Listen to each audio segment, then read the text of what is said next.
rains after rains. Let's have some fun and linguistic games. This is Chillin Tuesday.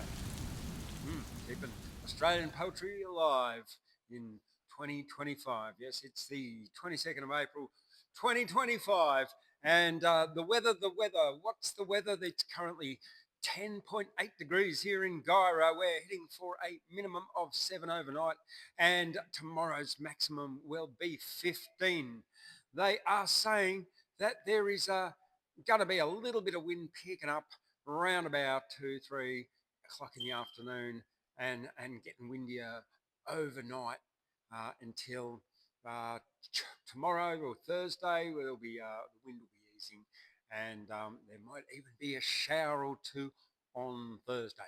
All right, Chillin' Tuesday. What are we doing today? We are celebrating the late 50s in Australian poetry. Yes, I've got Australian poetry 1959. I've also got New Land, New Language, an anthology of Australian verse compiled by Judith Wright in 1957. But first of all, let's offer condolences to all the Catholic people out there. We've lost our Pope Francis he passed away, as old people do, at the age of 88. And nobody lives forever. So I went online. I found out probably about an hour after they announced it last night. And I went online and had a look at some photos of him, looked into his eyes, the Pope, and I was sitting there in front of my statue of Green Tara Buddha, who's the Buddha of compassion. And all I could feel for the Pope was compassion. So this is I guess, the Pope's eulogy. The eulogy? Yeah. On this day, Pope Francis died. And all that I feel is deep compassion. This Easter Monday, the archbishops cried for the love of Francis with Jesus' passion. Yeah, and that's all I could feel, like kind of sorrow, like compassion for him. It must have been a terribly difficult role to be the Pope. And yeah, anyway, let's move right along. Now, on that note, of course, I did write another one based on the Green Tara Buddha, but I'll read that to you later in the show. I'd like to get some of our old 1950s poets underway. And I'm going to start with this one, Australian Poetry, 1959. The first one, this was edited and selected by Nancy Keesing, and it was published by Angus and Robertson. And Nancy Keesing was one of the poetry editors at Angus and Robertson, along with Douglas Stewart, for quite some time. We're going to start with Peter Bladen, The Garden of Faces.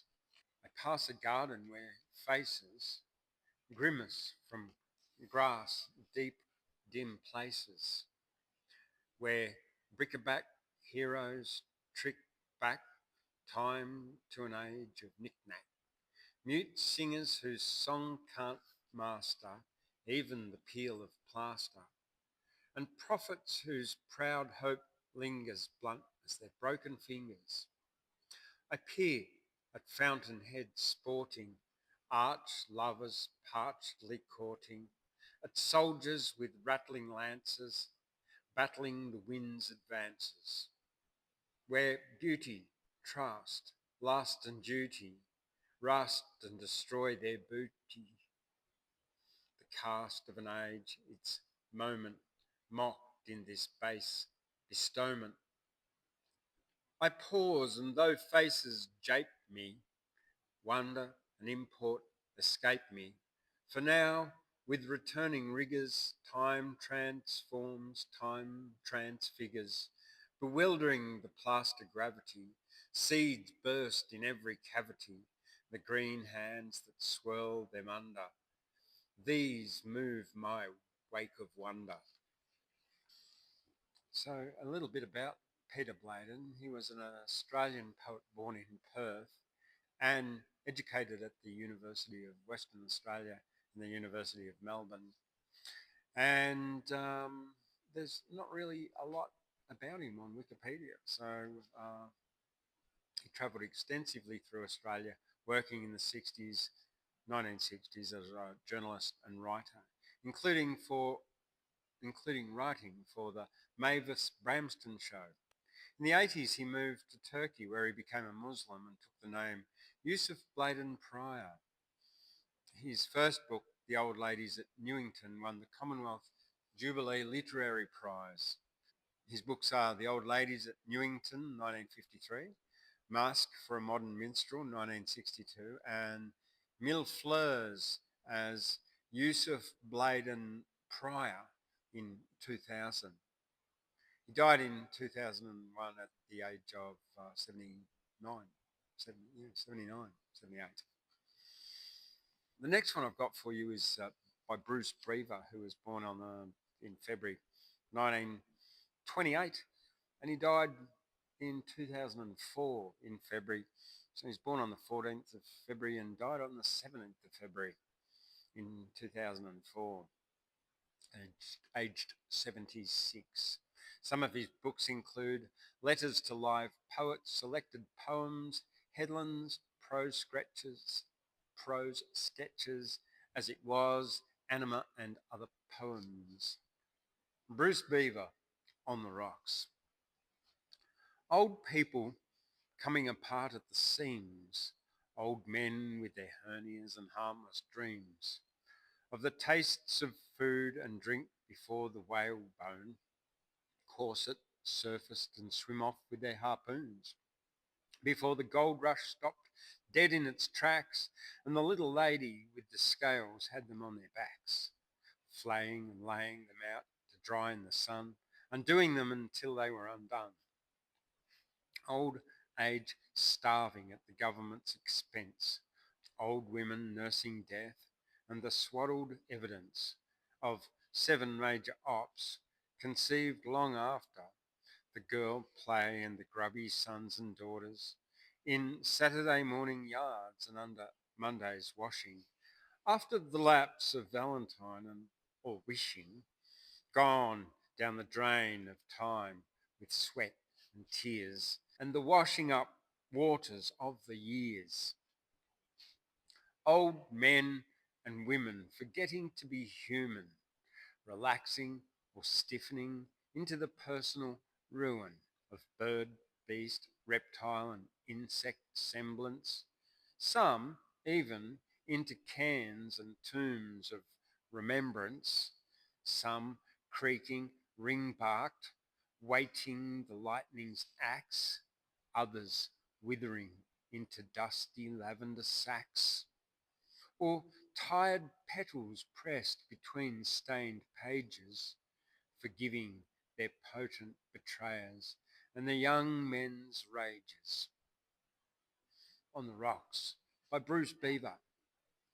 So the next one I've got for you here from Australian Poetry of 1959 is one by Vincent Buckley. Vincent Thomas Buckley was born in 1925 and died in 1988. He was a poet, critic and professor of English, born in Romsey, Victoria, the second son of Victorian-born parents. His Irish forebears had come from Cork and Tipperary, victims of the great emptying of Munster. And this one I'm about to read is called A Spiritual Journey by Vincent Buckley. Each of the 5 pigeon-toed miles the jinker takes to Landsfield, we lean and talk with a lightened mood. Father and son across the shield, of differing years to the same blood. Spring encourages autumn's wiles. An early spring this year, I think. God, God, but couldn't I do with a drink? Is it black orange men own these farms? crushing us with their pious arms. Ah, they're no worse than ever our own. Who'd strip you to the shuddering bone and then use that to fertilise the southern land beyond that rise, making their life a bloody war? You're better out of it where you are. I curse the day I saw this place. Love's patient with such words as these, and waits preparing words of ease, but fails. Ah, we're a spendthrift lot, the soft hair growing coarse, the hot veins beating in the Irish head, and the limbs terrified of death. And yet, with a quick meanness too, to hoard a pound and still undo all that we had thought was ours. Yes, I can glimpse in what we say, our impotence in this modern day, the love of everything contrary. Our family motto still preserves nec timid, nec timere, meaning do everything by halves. Half patient, then half passionate, half soundly, loving while we hate. And even while the ploughshare steers, nothing's completely in control. Still, they were sort of pioneers. Broke land at least, and backs at least. I thought a pioneer, a soul, your soul and mine, from the wretched past, brought to a common pitch at last, and summer will be bad, I think. Well, what we need is a bloody drink. Stern meditations, that track, the 5 bandy miles, and back. All right. The next one we got is The Cloud by Nancy Cato.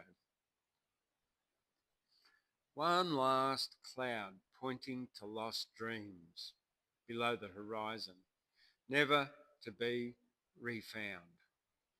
Out of the negative evening peace I take my discontent like a fall of ice and shake its brittle splinters over the soft ground. And now, within that silent standing pool, the single cloud, reflected like a rose, turns transitory pink, the same unreal, dawn-coloured, distant mountain peaks reveal the pearly gleam of unattainable snows. Ah, far beyond the last horizon lies the place we long for round the river's bend, the lovely reach of water we have dreamed, and nightly through the skies of childhood stemmed, the yearning starry worlds without an end, never to be content, never to know, a home on earth for the spirit's homeless quest, except when, lulled by love, a moment we lie on another's breast as tenderly as on this cloud I see the last light rest. The Cloud by Nancy Cato. Captain Svensen by Rosemary Dobson. Lying in the hospital, I heard the white-veiled sisters neigh, tossing their veils like fillies stepping high on the long, bright, shining floors. Oh, I heard them whinny and say, Captain Svensen will be admitted Monday. Captain Svensen has rung to know, does this room have a view of the harbour? Can he listen on the radio? The yacht race starts on Wednesday morning. Oh, and sister, the Mariners League is on the phone. When is the captain's operation? Tell them Tuesday, early in the morning. And I thought, has he strayed from a Slessor poem? The white-maned sisters prance like fillies on neat white hooves from room to room, with trays, thermometers, letters and flowers, sharp scissors and cotton wool, limp as a drowned man down in the theatre. The captain lies where he'd rather not be. Someone listens to his ticking heartbeats. The surgeon is snipping. 1, 2, 3. Back in a trice on a trolley goes the captain, back to his room with a wink of the sea. I lie in my bed and I think of the captain while the sisters whinny outside my door, their white manes tossing like waves of the sea. Do wharves of pain wash over you, captain, and do you fear you are like to die? Sister, what of Captain Svensen? Kindly give the message that Captain Svensen passed a comfortable night and is now as well that is, as can be expected. He holds a telescope up to the window. He rolls an eye as blue as the sea. When I took his pulse a moment ago, sister, sister, how he looked at me. Oh, sister, sister, oh, sister, oh.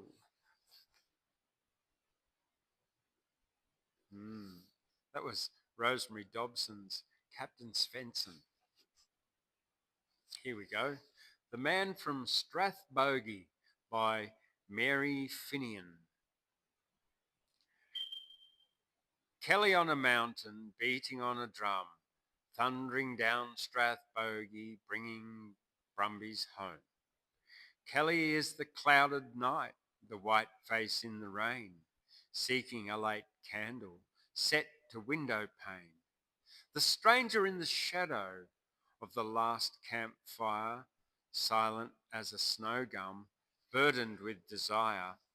Kelly is the wild man in the heart of all, running short on conscience, holding law in thrall.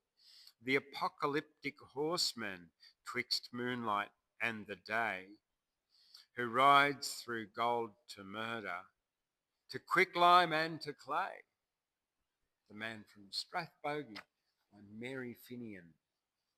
Now, the next book that I'm reading out of is New Land, New Language, an anthology of Australian verse compiled by Judith Wright.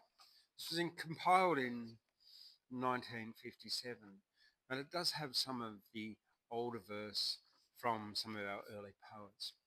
However, I'm not going to be reading those out today, and I will be focusing on some of the more modern poets, and in particular topics of landscapes, birds, and love of country. And the first one that I'm going to do out of New Land, New Language is Flood by Ethel Anderson. From thick clouds over the black Warrum bungles and racked far travelling tambourine mountains, red earth juggyongs, steep Picton razorbacks, rock-pierced, ice-weathered, snow-tossed Kosciuszko, autumnal sharp rains inundate the paddocks, infect with mildew the silk-tasseled maize cobs, hurt more than 7 years' drought the pastures, defile with seepage the clay-panned waterholes, soon sluice down contours in the unsown fallows, soon silt up creeks with alluvial wastage. The water hyacinth, treacherous, beautiful, mauve and merciless foe of fishermen, the creeping Judas of soaks and billabongs, chokes up the channels, its tough seeds and stolons, increased by prolific multiplication. Eroded, then the bluff shelved, eroded, then the buff shelved banks of Logan, Lachlan, Blue Hunter, or swift flowing Murray, denuded of oaks and grey eucalyptus, feathery sour-sapped bent boughs, feathery sour-sapped bent-bowed melaleucas, cave in, let's spread the loud snarling floodwaters. Now here's one by Douglas Stewart. this is called Sun Orchids. And Douglas Stewart was one of the co-editors for Angus and Robertson, along with Nancy Cato in the 50s and the 60s. Sun orchids, orchids, sun orchids. Again next spring, when the heath blows white and pink, and ants come out of their holes and run on the rock, those clear blue flowers will stand on the blue sky's brink and close in rain and open in sun and look. Except for the cup at the centre, some flecks like sand, more like distillation of sapphire air than anything out of the earth, and when they stand so clear, so candid, somebody else can peer, as I once did in that deep silky cup, whose seed of light would drown in a drop of rain. For there's no orchid of gully or mountain top but holds some secret knowledge best alone, and some, as it was, blue on that sandstone spur, once was enough, it held the sun in there. This one's by James McAuley, J.P. McAuley, Late Winter. The pallid cuckoo, sent up in frail microtones, his rising scale. On the cold air, what joy I found, mounting that tiny stair of sound. Late Winter by James McAuley. The next one is by Lois Lavater, and it's called Mopoke. And this is interesting to me because it was only just 2 days ago I walked outside at night time and I saw a tawny frogmouth, which is a mopoke, fly across and land on the fence across the road. So I went over and I took 2 photos and it flew off. And I got it flying in the third one, which just looked like a blur. So yeah, there's a lot of poems about got mopoke in them back in the day. Mopoke, mopoke, mysterious birds, what loneliness in thy one word. Mopoke, mopoke, the vague profound of forest night is in the sound. The shifting hollows are clogged with dark. My eyes can find no standing mark, save in the distance. Oh, so far, a hand of sky holds a sleepy star. Night in the forest is solemn and strange, and home is somewhere over the range. How far have I come? How far must I go ere my wind shines like a star below? Mopoke, mopoke, 'tis nearer now. I strain my eyes to an unseen bough, and though I listen, nothing is heard. Rustle of leaf, nor rustle of bird, but a fleeting darkness, near or far, blots for a moment my sleepy star. What a beautiful song. Beautiful poem, actually. I really like that one.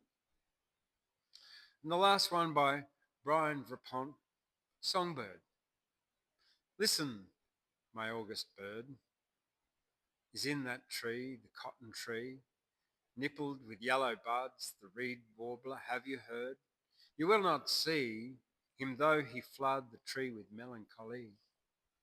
Dense trees they sing in wild fig and mango. Sometimes in guavas they sing, lark long hidden from sight, not soaring their E-string tango, but soliloquizing, grass close, exquisitely light, like love remembering. Listen, he starts, he ends. A quicksilver run in the blood of a bird, a shy bird, in a cotton tree. all depends on the stillness his flood would parch if you but stirred to pluck a bud. Lovely. And that was Songbird by Brian Vrepont. Brian Vrepont, born in 1882, died in 1955. He was a late flowering modernist. He was one of the most interesting poets. His life was interesting too. He was born Benjamin Arthur Trowbridge in Carlton, Victoria in 1882. He worked as a music teacher, fruit picker, gold fossicker and a masseur. Married twice. Second time to a woman more than 30 years his junior. Well, good on him. According to one of his books, he did not begin publishing poetry until 1932 when he was almost 50. From then he went about establishing a reputation as a lyric poet under the name Vrepont. He published a series of poems in the Brisbane Daily Afternoon newspaper, The Telegraph, whose literary editor was the journalist poet Colin Bingham. His work appears to have been attractive to a wide variety of editors. Vrepont's first two books, Plays and Flower Verses for Youth, and The Miracle, are now very difficult to obtain. However, his last and third book, Beyond the Claw, was published by the mainstream firm of Angus and Robertson and can be readily purchased through second-hand bookshops and the internet. Beyond the Claw is a remarkable book for a poet of any age, yet alone a man of 60. It ranges from pastoral love lyrics like In the little creek, we footed the water, mine bare over the white feet sleek of the farmer's daughter, to the proto-Orwellian fantasies. Quick, guard, there goes a man, without a number, arrest him, from the pleasant future of Jones, to literary commentaries in the company of T.S. Eliot and declamatory war poems that show the influence of Dylan Thomas and W.H. Auden. At the burst of the first sky bomb on the city, the god leapt out of me screaming with impotence, from the first bomb. But above all, the poems show an affinity with the rural landscape that is closer in spirit to Sean Nielsen than to bush balladists, combining a deep sensuality with an almost spiritual connection to the land. I am of rock, I am the moss that clings to rock as love to love. I am a game of pitch and toss. I am beneath, I am above, from one. The most famous poem in Beyond the Claw, at least at the time of publication, was The Miracle, which won the C.J. Dennis Memorial Prize for Poetry in 1939. It's an allegorical poem about overgrazing the earth that has parallels with current climate change debate. But earth that nothing pities and nothing answers for fired the first and deadly shot against her enemies. The poems in Beyond the Claw show great technical skill and control of a number of poetic forms. These range from simple four-line stanzas in ballad metre, which contains four syllable stresses in 8 lines, to free verse where there's no obvious rhyme, scheme or repeated rhythmic pattern. H.M. Green said of Vrepont that his style has certain bizarre characteristics that in another might appear artificial and even exhibitionistic, but in him they seem natural, if a little eccentric. I think it's a little unfair though. Even his work now seems innovative and provocative, and I think it's been unfairly overlooked in recent years. In his time, Vrepont's work seems certainly to have appealed to editors of all the various schools of poetry that were then flourishing. He was one of the 4 poets featured in the first edition of Meangan Papers in 1940. His work was also published in Max Harris's journal Angry Penguins and in the Jindy Warrabak anthologies in the then conservative Bulletin. and in popular publications like the Australian Women's Mirror and the Cairns Post. Though he had no formal religious affiliations and, according to the Australian Dictionary of Biography, was fervently anti-Catholic, he was an associate member of the Catholic Poetry Society. He continued to work after Beyond the Claw. For example, a poem, Ballet Religieuse, about nuns playing netball, appeared in Australian poetry in 1954. And his work continued to be anthologised until the 1980s, but his work was never again collected in book form. A new selection is long overdue. Best book to buy, Vrepont B, Beyond the Claw by Sydney Angus and Robertson. Yes.